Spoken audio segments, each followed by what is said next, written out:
Welcome to Talkin' Baseball with Brian Stull and Andy Van Slyke, exclusively on 101sports.com.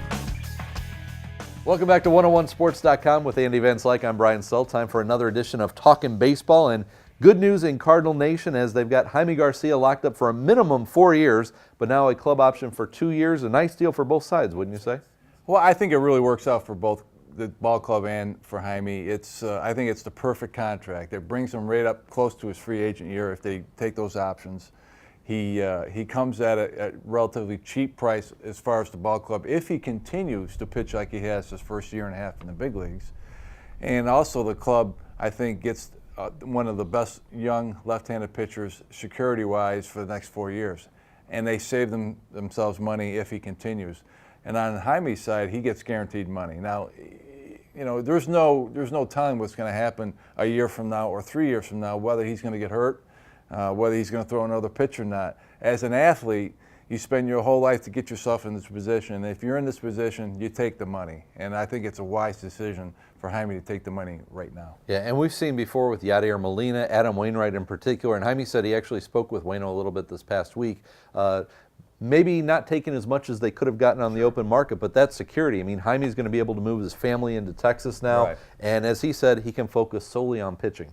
It does take a lot of worries out, out of his personal life. He can take his grandmother, his mother, bring his family out of Mexico, move them to Texas. Some of those things, you can separate those when you take them out, but it's just a relief. It's the anxiety of not having to worry about that every time you take the field.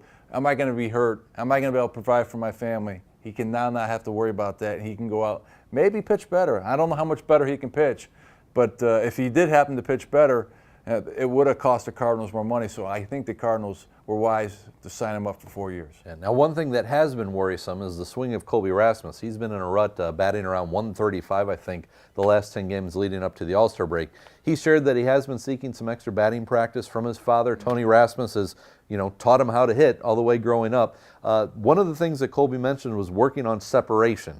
Share a little bit about what you think he means by it. Well, it's a term that hitting coaches and hitters at the big league level, I think all want to get to. You want your hitters at the big league level to get separation. What it means, like if I go to throw a baseball, as I move my arm back, I don't move my body when I throw. I step, my arm goes back, and then I throw. Well, it's the same thing when you go to hit. You don't want to step and have your hands go forward and then swing. When you step forward, you want your hands in a hitting position actually behind your shoulder. For Colby, it would be behind his left shoulder. For a right-handed hitter, it would be behind his right hand or his right shoulder.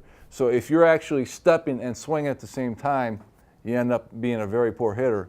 And right now, Colby Rasmus, the last 10 days, like you said, being a .130 hitter, is probably carrying his hands, stepping and swinging at the same time. He's trying to get that separation.